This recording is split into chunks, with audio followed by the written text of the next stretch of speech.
Buenas noches a todas. Muchas gracias por estar aquí.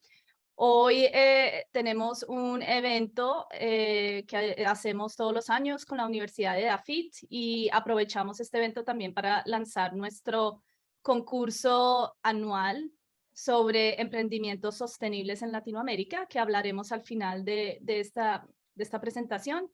Hoy vamos a hablar sobre equidad de género, ética empresarial y marketing social, y María Claudia y Laura, que son profesoras de la Universidad EAFIT en Medellín, Colombia, nos hablarán más al respecto.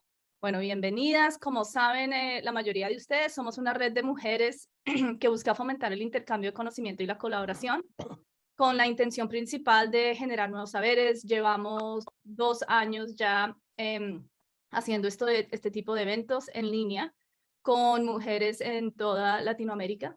Y la idea también es que a través de los diálogos y el intercambio de ideas le demos más contenido al término sostenibilidad, que ha sido un poco impuesto sobre el globo entero y que tiene digamos, una mirada tradicionalmente muy europea y norteamericana. Entonces, la idea es, desde la perspectiva de mujer latinoamericana, darle más contenido. Así hemos llegado a 3 principios: el biodesarrollo, entendido como la vida en el centro, el intercambio de ideas, como lo hemos mencionado, y por supuesto darle protagonismo a la mujer, darle más protagonismo a la mujer. Bueno, para darles una idea de lo que hacemos en nuestros eventos y lo que vamos a hacer hoy, como hemos dicho, esto es un evento para compartir saberes desde diferentes perspectivas. Nuestras invitadas, como ya dije, son profesoras de la Universidad EAFIT y con quien estamos llevando a cabo este evento conjunto. Vamos a repartir el tiempo para que nos hablen nuestras invitadas y después habrá participación abierta para hacer preguntas o simplemente para expresar ideas. Bueno, les voy a presentar a nuestras 2 invitadas especiales: Laura Rojas de Francisco, quien es coordinadora del Grupo de Estudios en Mercadeo y docente de las áreas de investigación y consumo, doctora en Humanidades; María Claudia Mejía Gil, coordinadora de posgrados en Mercadeo y del Semillero SMART, del cual nos hablará más; magíster en antropología y doctora en ciencias sociales. Y también les estaremos hablando y extendiendo una invitación al tercer Congreso de Marketing y Sostenibilidad de la Universidad EAFIT. Bueno, muchas gracias por la invitación. Ya este es el segundo año que hacemos como esta transmisión y también ya va a ser el segundo año de la participación de la red en el Congreso de Marketing y Sostenibilidad, y además es el segundo año del concurso que vamos a hablar hoy. Hoy queremos hablarles de varios temas. Vamos a hablar un poco del enfoque también de por qué estamos aquí, profesoras de mercadeo, en algo que pues tiene un contenido muy relacionado con lo social, con el género, con la sostenibilidad, y es que existe un área que es el marketing social, y es que en el marco de todos los aprendizajes y prácticas del marketing se han desarrollado herramientas y procedimientos que generalmente se utilizan para conocer a los consumidores y sus necesidades y sus deseos y saber llegar con propuestas de valor diferenciadas. Pero pues sobre esas bases también se puede construir una perspectiva que nos permite observar y tratar problemáticas sociales, y utilizar todo ese conocimiento que se tiene en mercadeo para enfocarse, sí, también en soluciones, pero a soluciones de problemas sociales, y lograr también procesos de cambio o de entender la perspectiva social de lo que se necesita solucionar. Esto pues realmente nos ha llevado mucho a también hacer incursiones en lo que es políticas, formulación de políticas públicas. Ya venimos haciendo varios ejercicios de llegar a la ciudadanía, que es también una forma de consumidores, pero en este caso de espacio público, de procesos de gestión pública, y entender también, por ejemplo, qué necesidades tienen los usuarios de los servicios que prestan las instituciones de gobierno. E incluso, pues, también este tipo de perspectiva social se extiende a las negociaciones colectivas y la transformación de representaciones sociales. Es decir, nosotros podemos ir un poquito más allá, buscar esos aspectos para apropiación de unos elementos que ya nos hablará María Claudia, relacionados con la ética y la responsabilidad de las organizaciones, y para fortalecer también lo que nos compete todo el tiempo, que es trabajar por la inclusión y agregar siempre esa perspectiva de género que incluye también las diversidades. Bueno, yo le quiero agregar a Laura respecto al marketing social ejemplos, porque uno muchas veces se pregunta, bueno, ¿y esto en qué se aplica y esto uno dónde lo ve? Entonces, dos ejemplos que daría, y muy bueno, pues si a Viviana y a Laura se le ocurre más, es uno, es todas las campañas que las empresas realizan alrededor del cáncer de seno, todo lo del lazo rosa, que por ejemplo Leonisa es una empresa que se caracteriza en realizar campañas. Ese marketing social son apuestas que hacen las empresas para generar cambios sociales, pero también, pues si esto no es, digamos, algo pues de lo que uno deba, pues no deba hablar, pues le genera también buena reputación a las empresas. Y otra campaña de marketing social muy conocida es todo el tema de inteligencia vial y algo así, porque no sé si recuerdan la campaña donde Pirri, que era pues como un muñequito y salía haciendo así, que era todo el tema de inteligencia vial. No sé si recuerdan otras campañas de marketing social. Ustedes. Sí, cuando, por ejemplo, se habla de alguna problemática relacionada, por ejemplo, con el uso de los espacios públicos y cómo incluso, pues, algunas alcaldías han podido utilizar una perspectiva de marketing para comprometer a las personas, los usuarios, por ejemplo, del espacio público sobre cómo utilizar, por ejemplo, el transporte público, cómo utilizar los parques. Entonces, muchas veces vemos que de pronto eso, pues, se ve más en espacios más gubernamentales, pero muchas de las campañas que también incluso grandes marcas como Nike han utilizado también como ese componente social de, por ejemplo, eh, de incluir también mensajes sobre los chicos son así, no, realmente los chicos no son así, sino que hay que meter ese mensaje social. También el de generar algunas campañas de publicidad que incluyen diversidad étnica, diversidad también racial, diversidad incluso funcional, y por ejemplo hacer comerciales de las Olimpiadas especiales. Entonces, en ese sentido, también muchas de las marcas se comprometen con procesos como el de Me Too y como el de Black Lives Matter, que son como los más representativos por la fuerza que llegaron a tomar. Puedo hacer una pregunta, aunque sé que todavía no es momento de preguntas, Claro. pero me gustaría saber si ustedes tienen alguna idea o estadísticas acerca de cómo ha crecido el marketing social digamos, en los últimos años, porque los ejemplos que nos acaban de dar, ahora cuando dan esos ejemplos se me vienen muchos a la cabeza. Por ejemplo, el que hace, creo que es Nike también sobre empoderamiento femenino, Mm. y hay muchos ahora que antes no existían, ¿no? ¿Tienen alguna idea de cómo ha crecido? En términos, pues, de hablarte de estadísticas y de crecimiento del mercado, no tendría en este momento una forma de mostrártelo, pero lo que sí te puedo hablar es de las tendencias de consumo.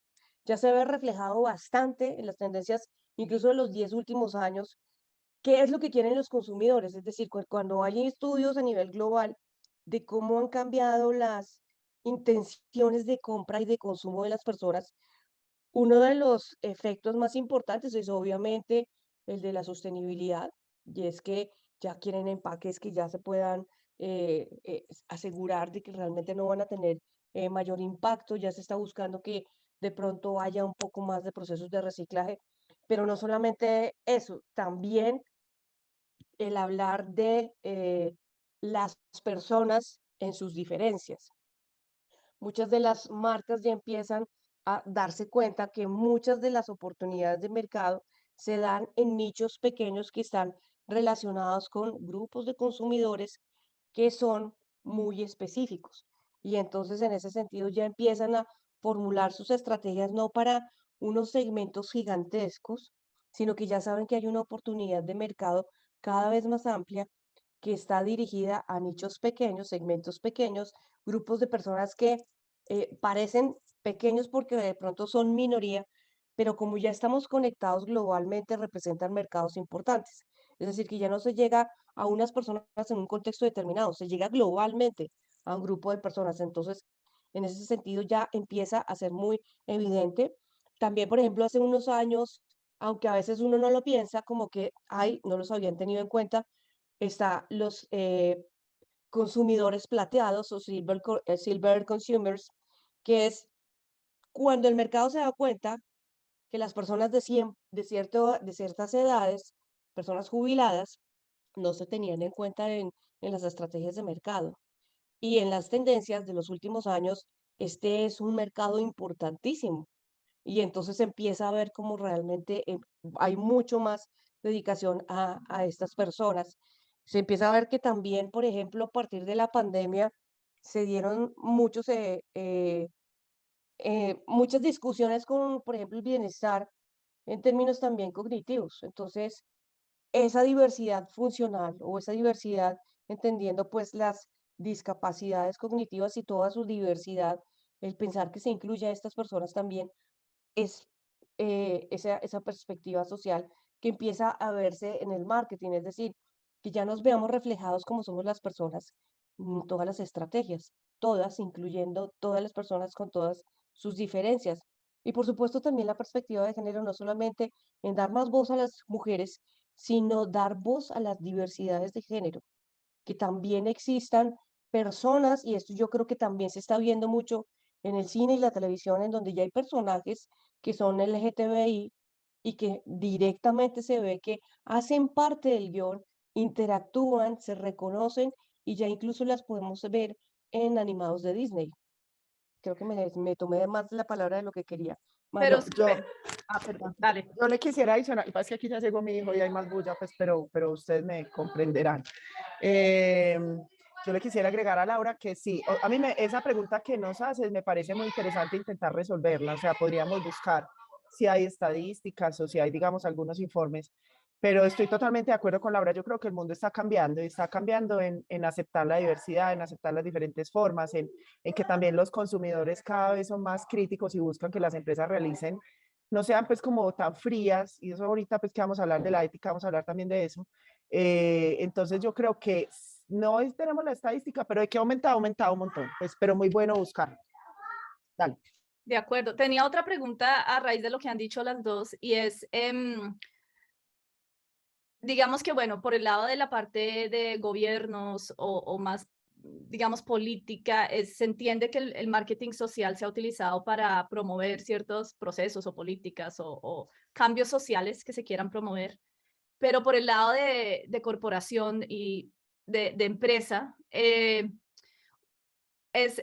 digamos, mayoritariamente enfocado en consumidores o ustedes han visto que de pronto también está enfocado en algo más que simplemente un segmento del mercado, ¿no? O simplemente en de pronto vender algo. Si quieren, yo ahí comienzo y Laura me complementa. Mira, normalmente eso que dices es muy cierto. Y yo estaba pensando también cuando estábamos dando los ejemplos en el sistema metro de la ciudad de Medellín. El metro es uno de los ejemplos de marketing, digamos, más interesantes que hay, porque el metro, la gente se comporta distinto el metro tiene unos símbolos, una cultura, la gente cuida mucho en las estaciones, los vagones, digamos que es muy juicioso y es muy repetitivo en esos mensajes y yo creería que ahí hay como una suerte también de marketing social. Entonces sí, se ve más o es un poco más fuerte en las instituciones, pero las empresas cada vez están incursionando más en estos aspectos. El ejemplo de Leonisa, si uno dice, ¿qué gana Leonisa con ser tan fuerte y tan persistente en las campañas de cáncer de seno? Pues claro, por un lado reputación, pero por otro lado también aportarle al tema de salud pública. Entonces mira que ahí está como una relación importante que se genera entre empresa y Estado, empresa y entidades públicas, que claro, deben haber o hay empresas que lo hacen netamente por reputación, es una cosa que hablamos mucho en clase, que finalmente, pues yo soy profesora de ética y responsabilidad empresarial, finalmente hay muchas empresas que lo hacen netamente por reputación, ese no es el deber ser, pero sucede, pero uno sí puede entrever como una intención bonita, pues, y de cambiar lógicas de algunas empresas. Solo Yo le quiero agrego, agregar que Leonisa, para las que no saben, es una empresa, hasta donde sé yo, de ropa interior femenina. No sé si hacen algo más. Sí, ellos empezaron con ropa interior. En este momento te digo, pues que yo creo que les falta vender tenis, pues porque tienen ropa interior y exterior, tienen almacenes y venta por catálogo y están en Colombia, en Ecuador, están en varios países de Latinoamérica. bueno, yo le agregaría solamente un pedacito y es que justamente para responder las organizaciones también se integran al objetivo 17 de los Objetivos de Desarrollo Sostenible, que es justamente a generar alianzas para lograr los objetivos.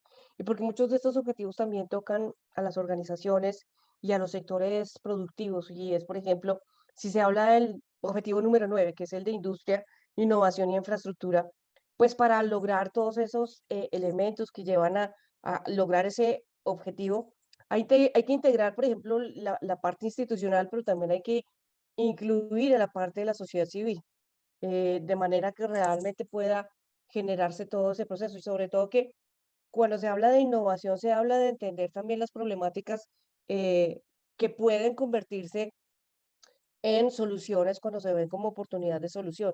Entonces, en ese sentido, se puede tocar también, por ejemplo, el objetivo 8 que es el de trabajo decente y crecimiento económico. Entonces, en la medida que tú vayas generando desde una perspectiva social un mercado laboral incluyente, visto desde un punto de vista de cambio social, de inclusión, entonces estás logrando ese objetivo. Si quieres también buscar la reducción de las desigualdades, que es como el objetivo número 10, pues las desigualdades en términos de cómo se paga a las mujeres y cómo se integra también en las organizaciones a personas diversas y entendiendo la diversidad étnica y también la diversidad cognitiva y de género, es decir, que las personas pueden sentirse tranquilas estando en una organización, pues se está respondiendo de alguna manera en ese sentido y por supuesto también con la del consumo responsable, que es el objetivo 12, en donde muchas de las prácticas de responsabilidad social corporativo o empresarial están apuntando más allá de la parte ambiental. Y es, bueno, ¿cómo hacemos que también nuestros consumidores, nuestros clientes y nosotros mismos con nuestros procesos de promoción y de publicidad ya vayamos pensando en que haya un cambio social, que haya un cambio social además también hacia la sostenibilidad? Es prácticamente casi que cada uno de los objetivos puede tomarse tangencialmente o directamente desde los ejercicios pues del mercado. El mercado y la sociedad siempre han tenido una relación intrínseca. Lo que le pase a la sociedad incide en el mercado, pero el mercado también puede incidir en la sociedad. Hablemos un poquito entonces de la ética empresarial. Digamos que la ética empresarial está muy relacionada con lo que las empresas, esa reflexión y ese análisis que hacen las empresas de muchos aspectos, entre ellos cómo tratan a los trabajadores, cómo tratan al planeta, cómo se relacionan con otras empresas, cómo se relacionan con sus competidores, etcétera, etcétera. Digamos que muchas veces se cree que las empresas están desligadas de la sociedad, pero finalmente las empresas son una comunidad que están al interior de la sociedad. Entonces, si no hay una ética cívica, si no hay una ética social, pues muy difícilmente va a haber una ética empresarial. Y eso se lo digo yo mucho a los estudiantes. El ético no es el letrero, son las personas que están al interior de la empresa. Entonces, si los directivos, si las personas que trabajan en la empresa no tienen una ética personal, pues difícilmente van a tener una ética empresarial. Y digamos que la ética empresarial, la teoría dice que 3 actores principales, pero yo siempre le sumo un cuarto, y es el individuo, la empresa, el mercado, y el que yo le sumo es el ambiente. ¿Por qué el ambiente? Porque tenemos a la naturaleza como ese telón de la vida social, como eso que está ahí para satisfacer nuestras necesidades, pero se nos olvida pues que el ser humano llega al mundo, pues ya cuando la Tierra, pues llega al planeta Tierra, cuando ya la Tierra lleva muchos años de desarrollo y nosotros digamos que somos los visitantes pues de este espacio. Entonces, pues tenemos que cuidar el ambiente y las empresas también tienen que hacer lo mismo. No sé si quieran aquí adicionar algo. Pues yo lo único que agregaría es que hoy en día estamos mucho más informados como consumidores y como consumidores la información que nos llega es también que no estamos ajenos a lo que suceda a nuestro alrededor. Entonces, esa ética justamente empieza a verse en que ya estamos informados, pero no solamente estamos informados, sino que vemos a diario las implicaciones de actuar de una manera responsable y ética. Si lo hacemos bien, eso se nos va devolviendo a que tenemos unos lugares más saneados, un ambiente menos complejo, más oportunidades de mercado, porque la parte ética también es dar pauta. Y sobre todo que cuando empezamos a dar voz a otras personas, vamos entendiendo también la perspectiva de la otra persona. Y esa perspectiva de la otra persona nos va ampliando nuestra manera de ver el mundo y nos va ampliando también esos valores que construyen nuestra ética personal. Entonces, en ese sentido, pues creo que también como humanidad podemos seguir progresando muchísimo en la medida que vayamos teniendo todos estos eh, accesos como actores principales de los que estaba mencionando María Claudia. Yo también quisiera de pronto añadir, que hacer parte de ética empresarial, especialmente cuando miramos inclusión, ¿no? Que es gran parte, ya sea como has dicho, Laura, de géneros, diversidad, lo que sea.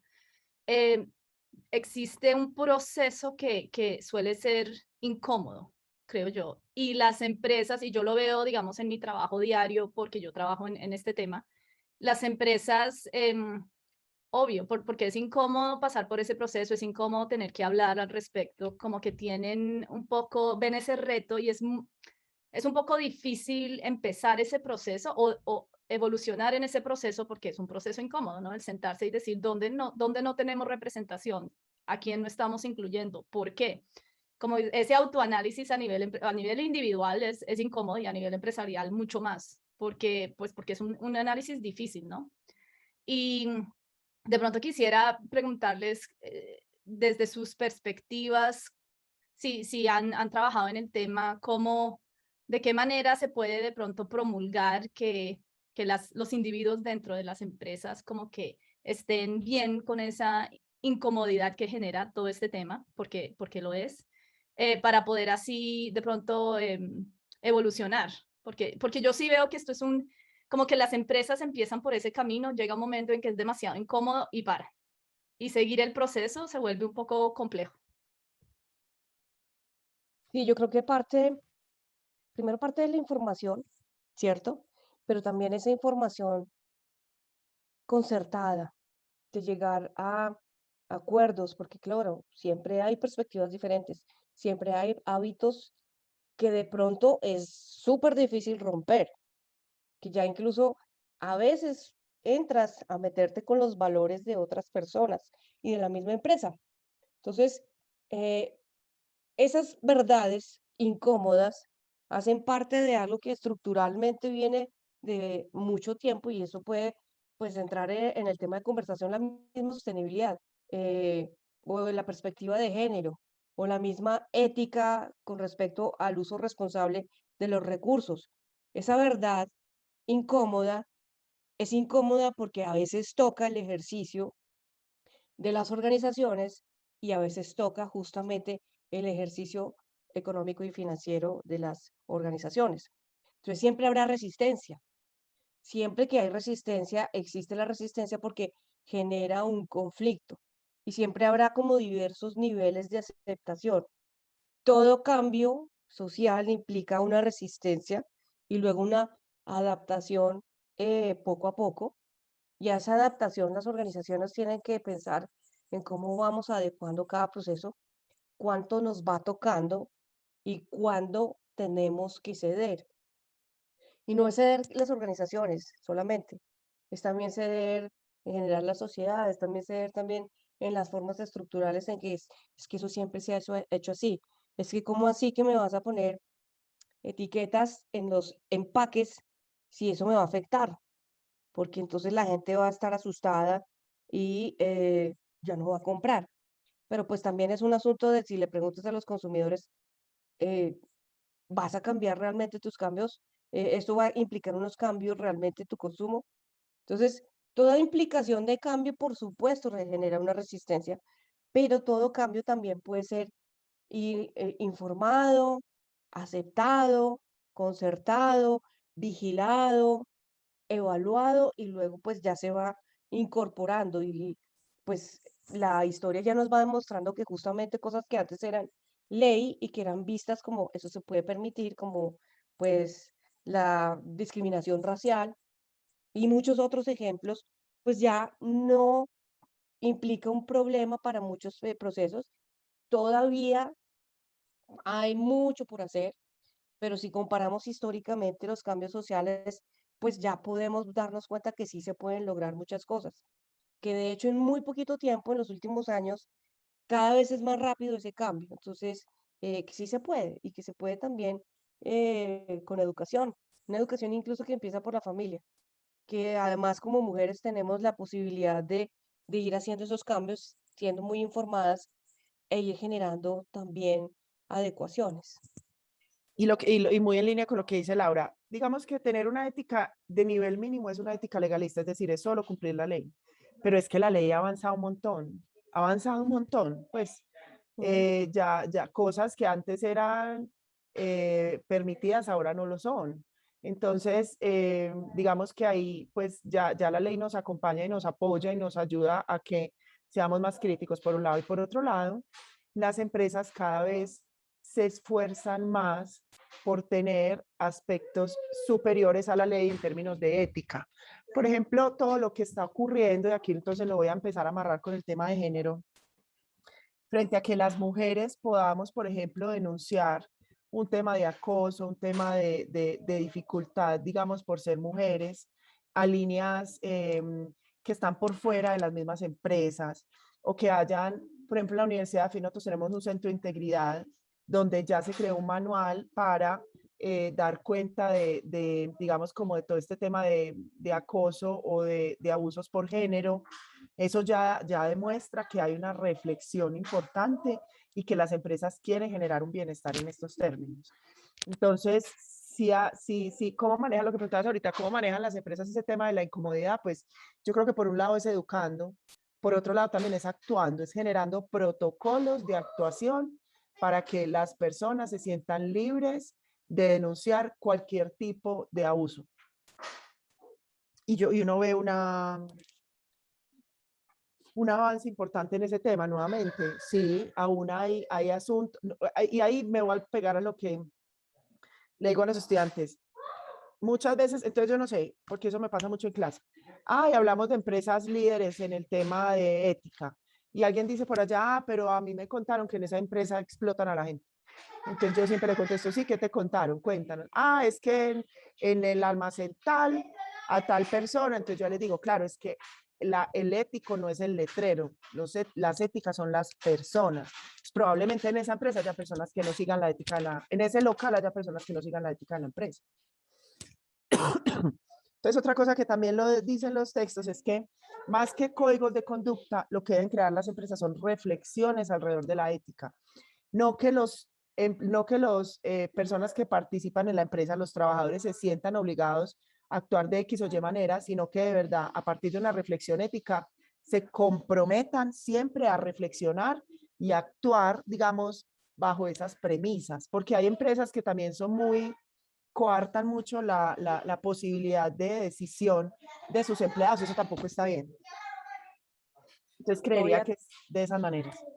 Yo voy a agregar algo adicional que me inspiró lo que dice María Claudia, y es que actuar de forma ética y responsable es algo que todavía por mucho tiempo tendrá que seguir, a pesar de que hayamos avanzado. La diferencia entre de las vivencias de las personas con respecto a que también nos sentimos con respecto a la forma en que nos tratan varía. Entonces también hay que siempre entender que habrá alguien que todavía requiera que se trabaje por la ética y que se trabaje también por los cambios estructurales, que lleven a unos actos más responsables, no solamente de, de consumo, sino de cómo somos vistas las personas.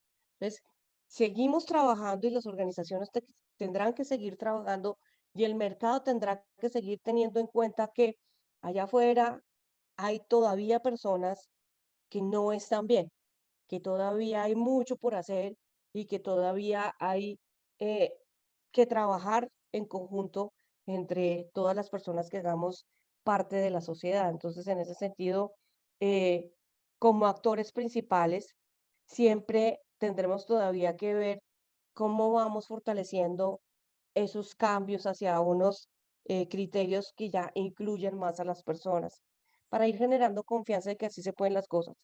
Eso implica un poco de empatía, pero también implica mucho de deshacerse de construcciones que tenemos que a veces son construcciones que no sabíamos que las teníamos hasta que nos enfrentamos a esa verdad. Creo que muchos de nosotras a veces, bueno, trabajamos desde una perspectiva más feminista, pero a veces dices, ¿cómo es que he dejado pasar tantas cosas que no son feministas? Y es porque eso está estructuralmente tan metido que es tan difícil. El clasismo es estructural, el racismo es estructural, el machismo es estructural y el trabajo es largo, es muy fuerte todavía todo lo que se requiere en términos de acciones, pero siempre confío en ver un poquito hacia atrás y ver que se ha progresado y que espero que también hacia adelante ya vayamos a lograr muchas más cosas con relación a cómo nos vamos acercando a esos niveles que quieren los objetivos, que lo que proponen es justamente que estructuralmente hablando, las sociedades podamos ya llegar a ciertos niveles en donde todos podamos tener los beneficios de todo lo que se ha logrado. Hablando del tema de equidad de género, en el ODS 5, que habla de este tema, habla de empoderar a las mujeres y promover la igualdad de género, está muy relacionado con el tema del desarrollo sostenible, que era lo que hablábamos un poquito, pues, al principio, porque poner fin a todas estas formas de discriminación hará que se multiplique en todas las áreas, digamos, del desarrollo, porque finalmente las mujeres tenemos un efecto cuidador, tenemos un efecto de reproducción social, pues que eso aún sigue siendo importante y si se apoya a las mujeres, pues se apoya a la sociedad en su conjunto. No sé si quieran agregar algo, no sé si quieran. Sí, yo creo que la equidad de género, pues, es algo que se empezó a trabajar mucho también desde los movimientos feministas y desde la teoría feminista que propende es justamente por entender esa naturaleza de la desigualdad. ¿Y por qué se da? ¿Qué ha hecho que realmente muchas personas pensaran que hay personas en desigualdad de condiciones, que se puede considerar a alguien como menor, que se puede pasar sobre otras personas? Entonces, esa naturaleza de la desigualdad es muy compleja, por supuesto, porque ya viene de muchas construcciones históricas y que ya se ve reflejado en las costumbres que tenemos, pero la equidad de género, pues, es en la medida en que yo puedo dar posibilidad para que más personas tengan un voz desde sus diversidades, desde sus diferencias. Entonces yo ya estoy construyendo el mundo teniendo en cuenta la otredad y al tener en cuenta a las otras personas, yo puedo también entender por qué hay voces diferentes. Y al tener en cuenta las voces diferentes, pues me voy enterando de cómo son las cosas. Porque la cosa es que si yo siempre se recibía la misma información, yo podría suponer que es que así siempre ha sido y que yo tendría que ser siempre así, porque eso era lo que me esperaba y así se delineó desde siempre que yo tenía estas oportunidades y no tenía otras oportunidades, que las cosas deberían ser siempre así y que no había forma de superarlas, entonces no había cómo cambiarlo. Entonces, la equidad de género puede ser vista como esa oportunidad para que todas las personas puedan empezar a hacer cambios. Entonces, si hasta que las mujeres no empezaron a hablar de queremos tener voz, nos vemos como minorías, queremos tener oportunidades, queremos que las cosas que se nos están diciendo, que eso es un privilegio que tú puedas estudiar, que tú puedas hacer votar es un privilegio, en realidad no es un privilegio, sino que realmente es lo que debería ser. Pero ¿cómo sé yo lo que debería hacer? Justamente teniendo esa información. Entonces, por eso llevamos también tantos años en todo lo que es el efecto Girl Power, que es darle poder a las niñas. ¿Cómo? Pues con educación, porque la educación y la información es la que te ayuda a tomar decisiones y te ayuda a ver que hay perspectivas, que hay algo más que tú puedes hacer. Y por eso se viene trabajando también mucho en educar a las niñas, que ya, como esto lleva unos años, ya son madres esas niñas y se está replicando sobre sus hijas, pero sobre todo sobre sus hijos. Y en ese sentido también, esta equidad de género no solamente va a que se le dé más participación a las mujeres, sino a todas las minorías. Al hablar de la naturaleza de la desigualdad, se está viendo, bueno, la sociedad está clasificando a que las personas teníamos que ser ese género o ese género, cuando en realidad puede ser que las personas se sientan diferentes con respecto a sus necesidades relacionadas como la manifestación de género y de su sexualidad, y se le estaba quitando esto. La sociedad te dice cómo te debes vestir, cómo te debes comportar, cómo debes llevar el pelo, cómo debes llevar las uñas, qué debes comprar, etcétera. Y resulta que podrías decir que quieres esto que le dijeron a una persona que eso es lo que debería hacer y yo lo quiero. ¿Y yo por qué no lo puedo querer? Infórmenme al respecto. Entonces, me estoy informando y por eso vemos también tantos cambios en estas últimas generaciones que son un poco más descomplicadas. Muchos se quejan de que son generaciones que se quejan mucho, pero sencillamente no es que se quejen, es que encontraron su voz. Y al encontrar su voz, pues parece una queja.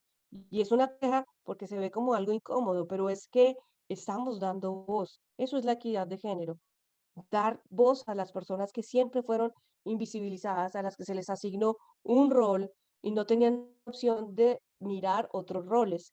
eh, y ahora empiezan a verse.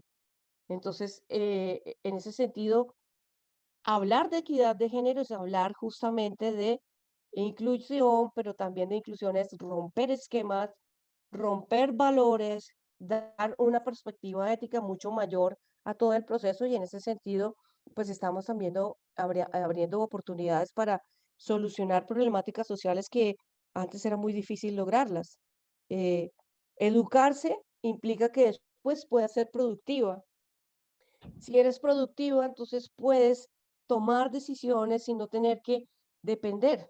Eso es parece tan complejo, pero en realidad es muy sencillo. Es sencillamente empezar por algo. De acuerdo. Y yo creo que desde las organizaciones y también desde nuestras mentes, un poco la inclusión aún sigue siendo, para ponerlos en términos latinos, un poco invitar a la diversidad a la fiesta, pero realmente es más que eso, ¿no? Es un poco, y yo creo que estamos en esa transición, sobre todo a nivel de organizaciones, de invitar a la fiesta, de pronto a sacar a bailar. Estamos como en eso, pero yo creo que va aún más allá y es un poco dar poder, ¿no? Y ese poder podría referirse de una forma de dejar que la diversidad, cualquiera que esa sea, realmente ponga la música. Eso es el real poder. No es invitar ni sacar a bailar, es dejar que realmente pongan la música, que tengan su voz, pero que además de eso un poco controlen o compartan sus ideas. Sí, que controlen un poco lo que está pasando, no solo escuchar, sino dar poder real. Y yo creo que todavía estamos un poco en esa transición, todavía lo estamos un poco viendo la inclusión, como invitemos a diferentes perspectivas a hablar. Escuchémoslo, pero de ahí a poner en práctica, a dar poder, todavía un poco nos falta.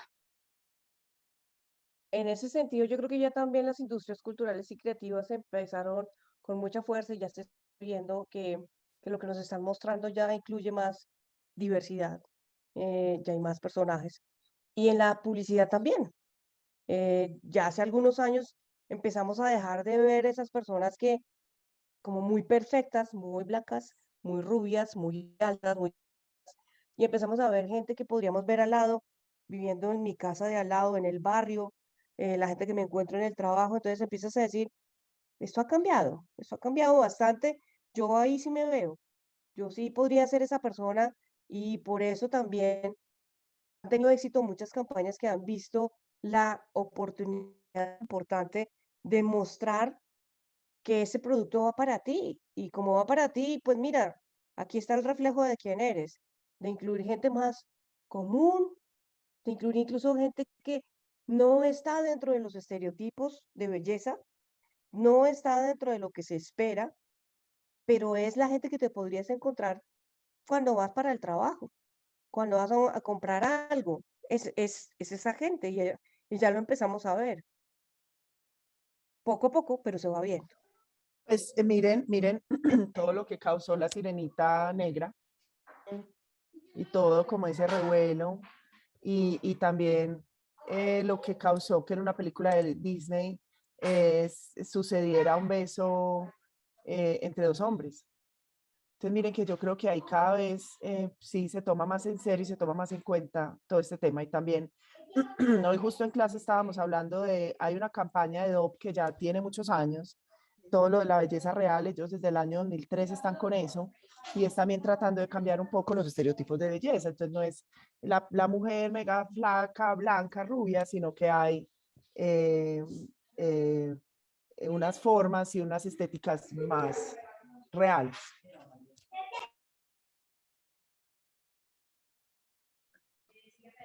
Seguimos entonces. Sigo, listo. Muy bien.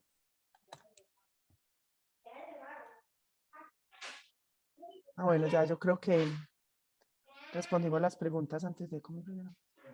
No, yo creo que vale la pena un poco enfocarnos en las Sí. preguntas más específicamente. Y bueno, para leer la primera, ¿cómo desde la perspectiva de ustedes influye la participación de las mujeres en instancias de decisión de empresas para lograr la equidad de género? Primero que ya hay más trayectorias de mujeres empresarias. Esto realmente tiene poquito. Estamos hablando de que si hay mujeres empresarias, por ejemplo, en Colombia, son bien poquitas y empiezan a verse en la década de los 80.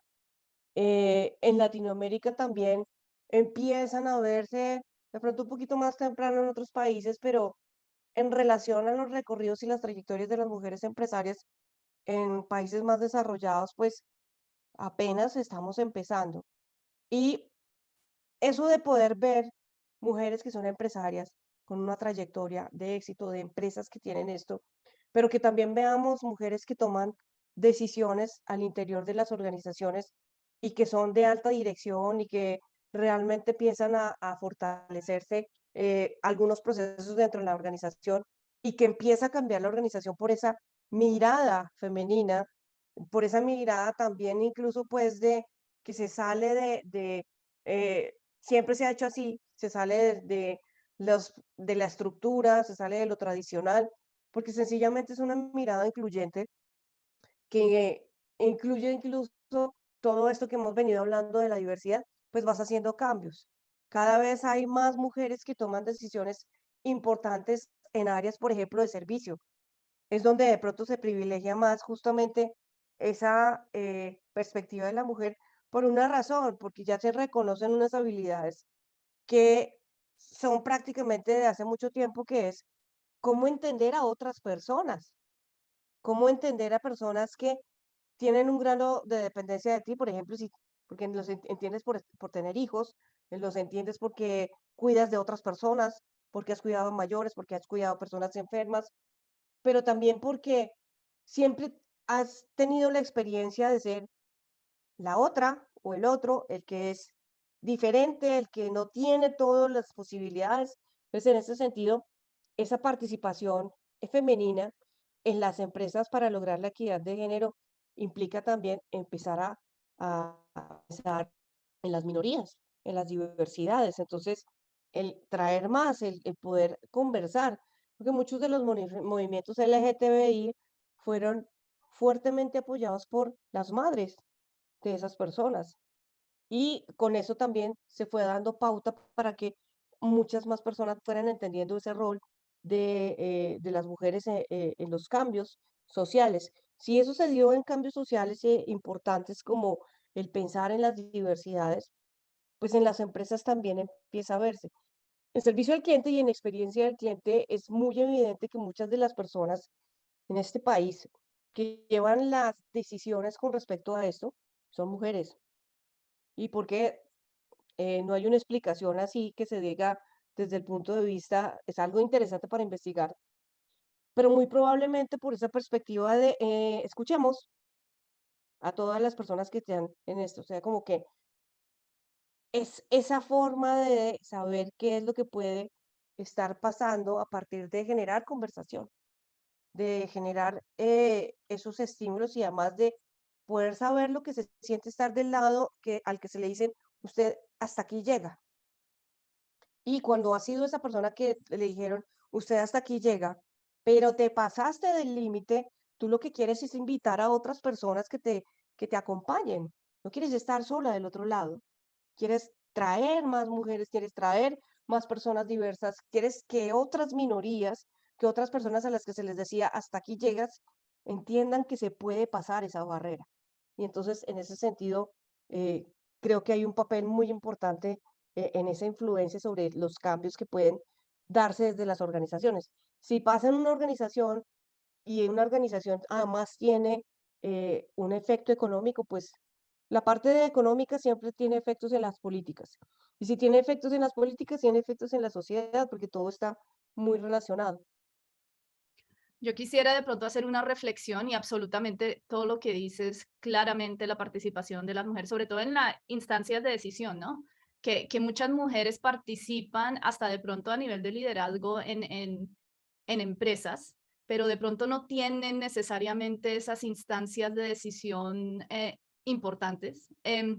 Pero de pronto una reflexión y desde la empresa en Norteamérica y en Europa, donde hay, como lo dijiste, donde hay mujeres en esas instancias de decisión, yo creo que hasta ahora, y también como decías, esto está de pronto cambiando de una forma exponencial, ¿no?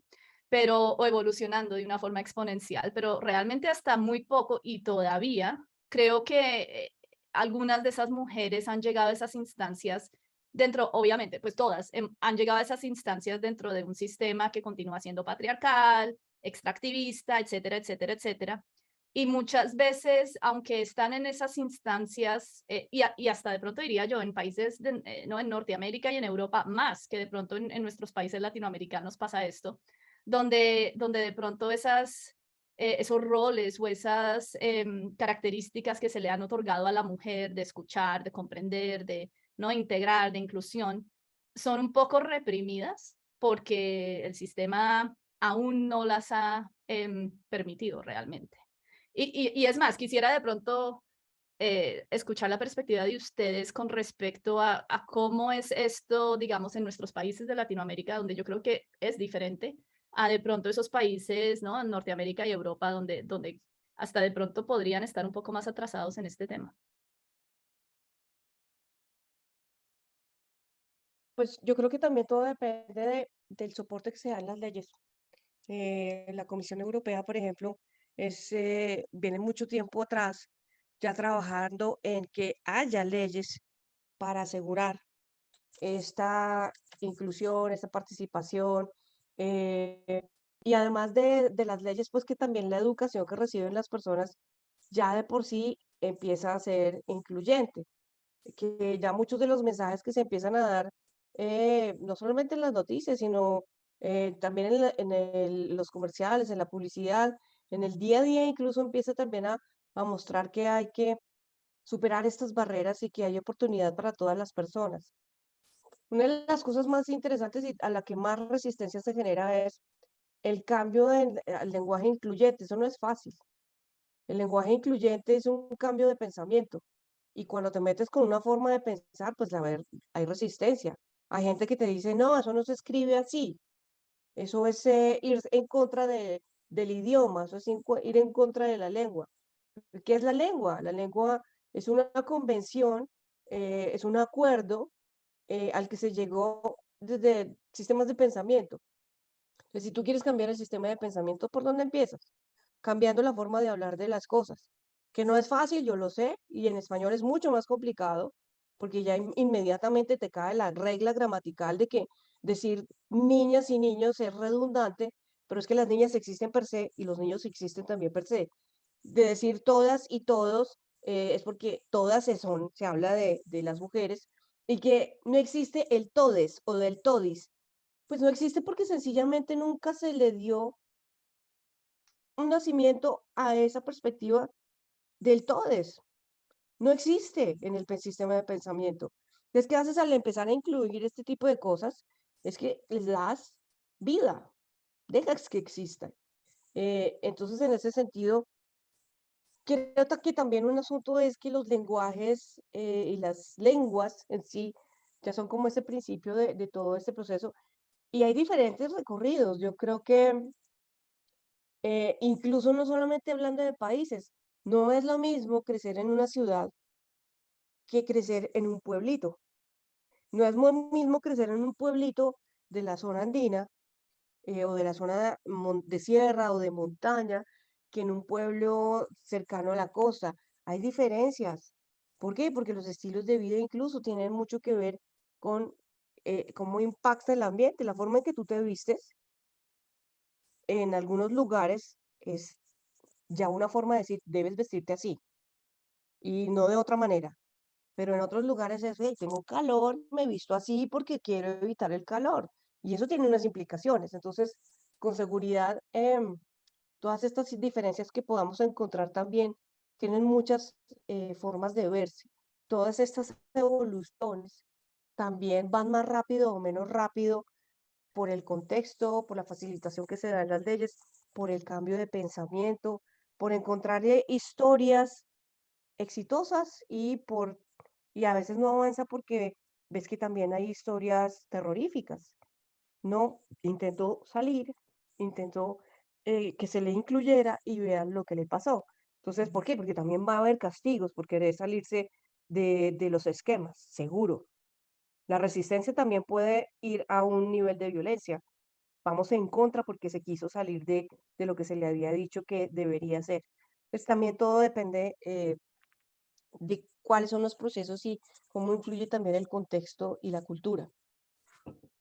Sí, yo le adicionaría a Laura que también es que los países latinoamericanos se destacan por tener un patriarcado, digamos, un machismo más fuerte que en otros países. Entonces, si uno mirara estadísticas, yo sé que, digamos, ha aumentado el porcentaje de mujeres gerentes de empresas, CEO, con capacidad de tomar decisiones, como le decíamos ahora, en Latinoamérica, pero digamos que ese porcentaje ha sido más alto pues hace muchos años en países europeos. Entonces, yo creo que es un tema muy cultural, pues todavía es un tema muy cultural y aquí todavía las mujeres, probablemente en todo el mundo, pero yo creo que en Latinoamérica, bueno, y en algunos países, pues miren lo que está pasando en este momento en Pakistán, las mujeres todavía tenemos que luchar porque nos reconozcan, porque nos den un lugar, digamos, importante a nivel social, económico y ambiental, pues.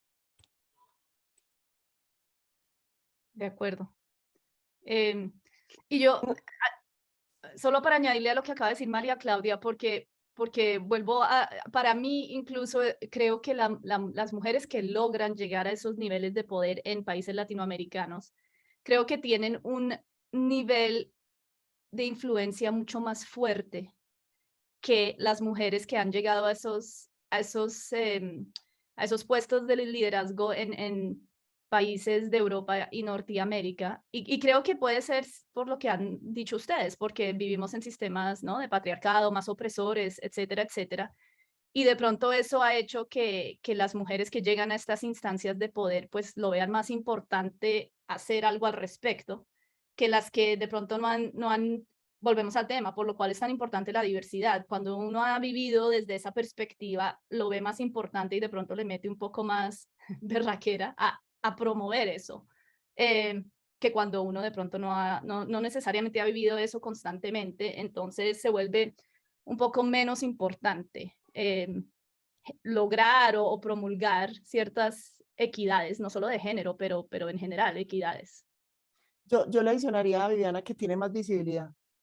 Por ejemplo, y aquí pues cuando la rectora, pues Claudia Restrepo, llegó a nuestra universidad, eso fue como, ay, rectora, ¿sí me entiendes? Como, uy, una mujer. Y luego llegó la decana de la escuela de administración y luego, entonces yo creo que sí es tan difícil que estas mujeres tienen más visibilidad.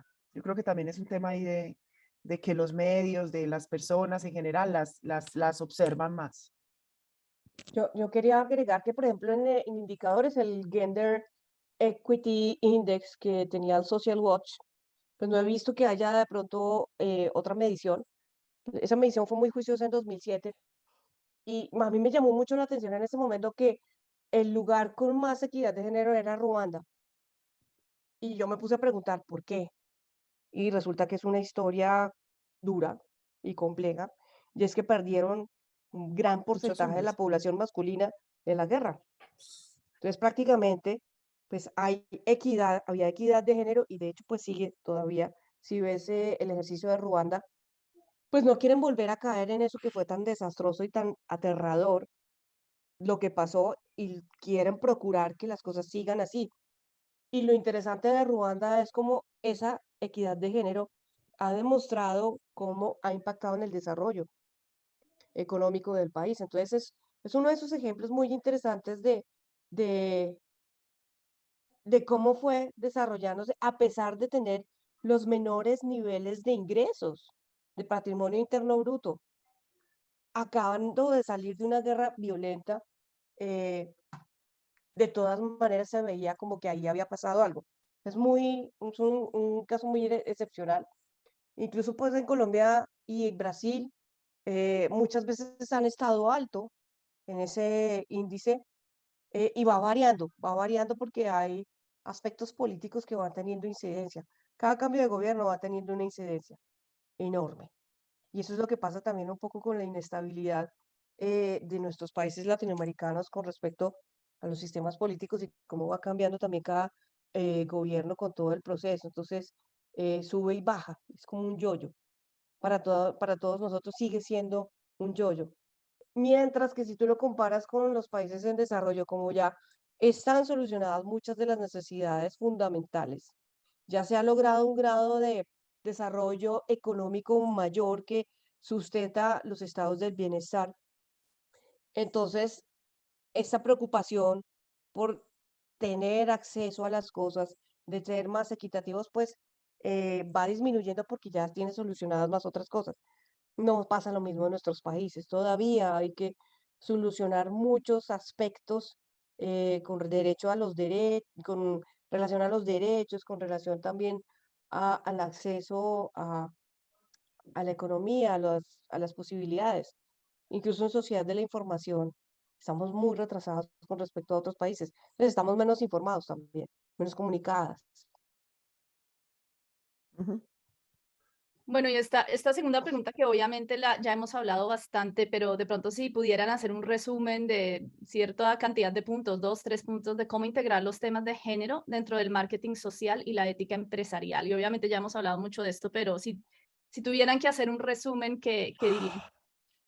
Yo quisiera destacar esos protocolos que cada vez ve uno más en las empresas para el tema, digamos, del manejo ético. Y hay uno de ellos es el tema de equidad de género. Por ejemplo, conozco otra empresa donde la línea es una línea anónima y es por fuera de la empresa, o sea, no es ni siquiera una persona de la empresa la que contesta, sino que es, por así decirlo, un outsourcing que contratan para que reciba pues como todos estas denuncias y las tramite.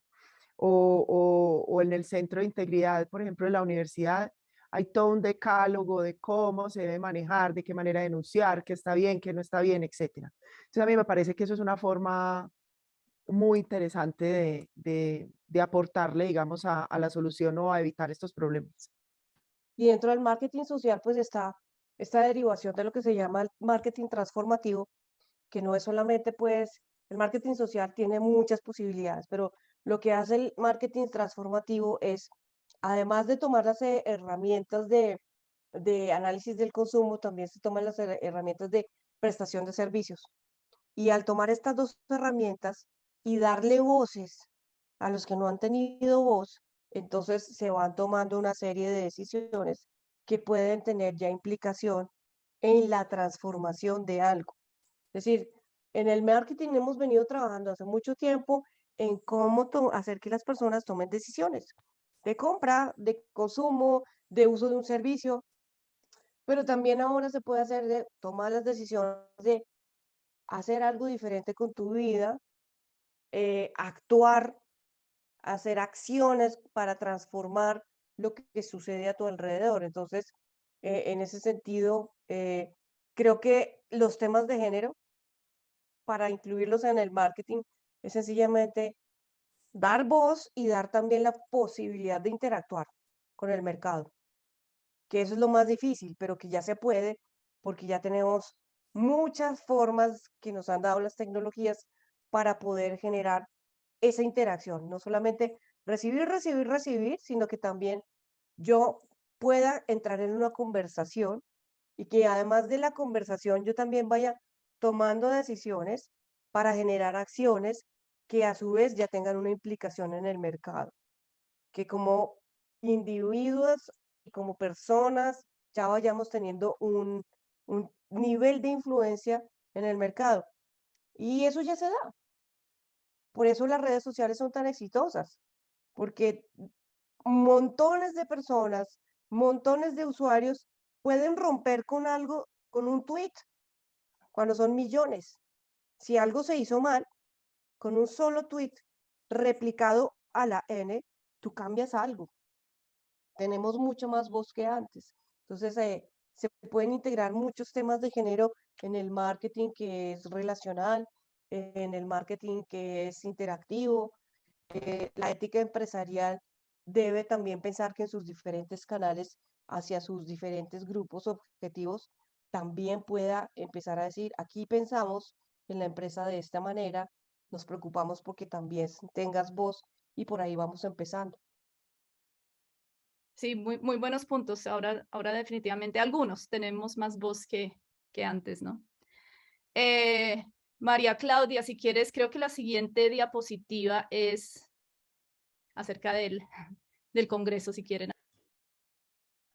Sí, bueno, entonces este 10 y 11 de noviembre tendremos la tercera versión del Congreso de Marketing y Sostenibilidad.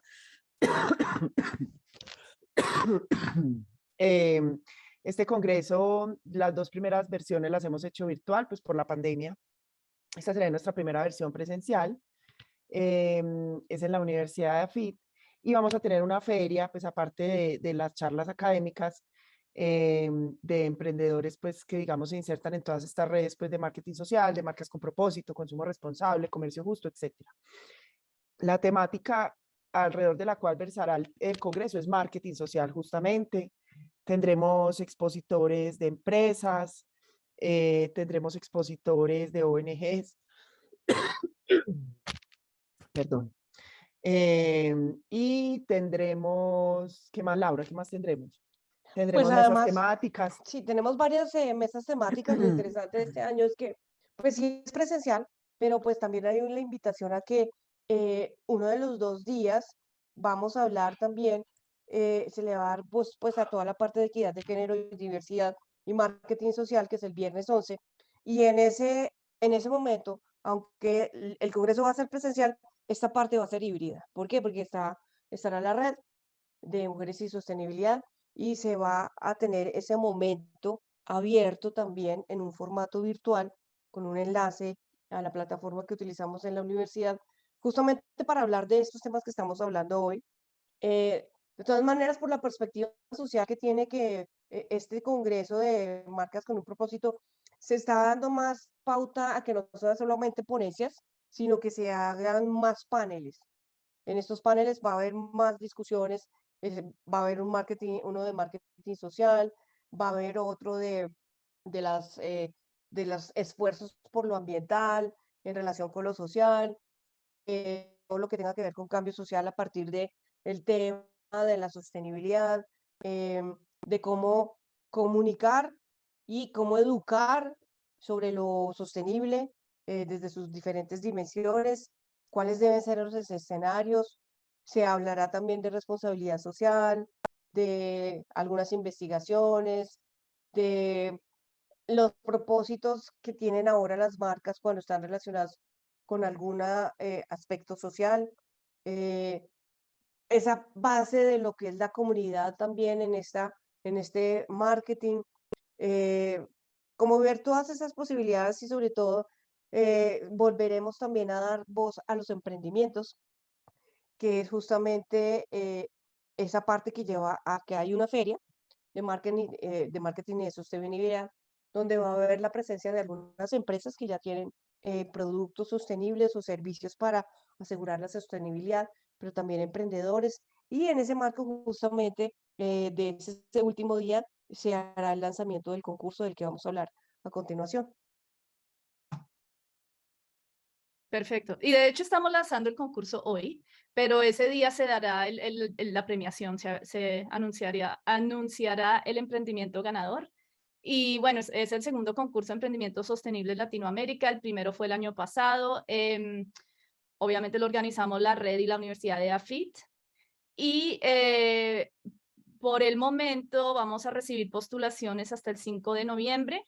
Se anuncia el ganador el 9 de noviembre, no octubre.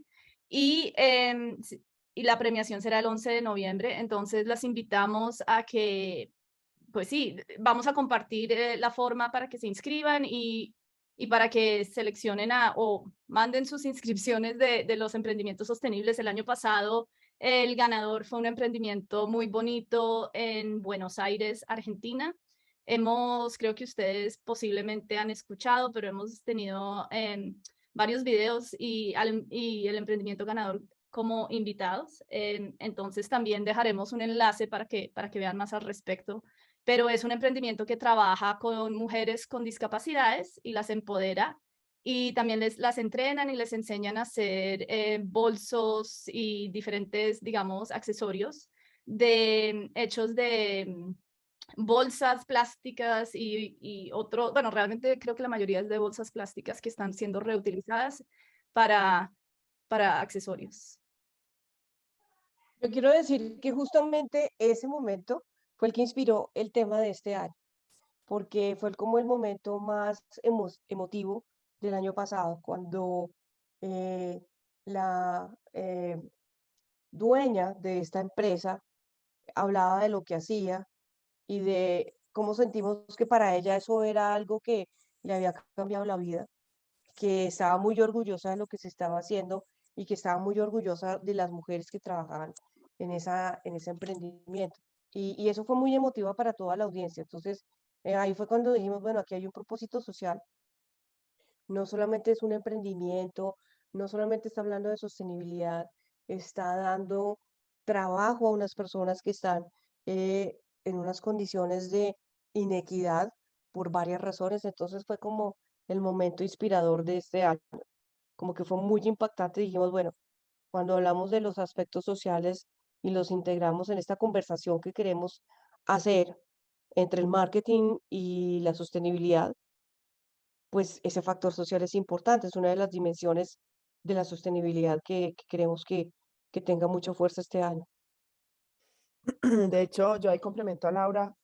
Esto ha sido también muy bonito porque digamos que en el congreso del año pasado era de emprendimientos verdes y eso surgió a partir del congreso del primer año. Y este surgió pues el tema de este año es marketing social y surgió a partir de eso que está relatando Laura. Vamos a ver el próximo año qué nos depara. Pero el propósito también del congreso y de este concurso es demostrar que el marketing tiene mucho que aportarle a la sostenibilidad, que no son temáticas aisladas ni enemigas, sino que todo lo contrario, tiene muchísimo que aportar y el marketing social es una vía pues para lograr sostenibilidad y para, digamos, utilizar estas estrategias de marketing para fines sociales y ambientales.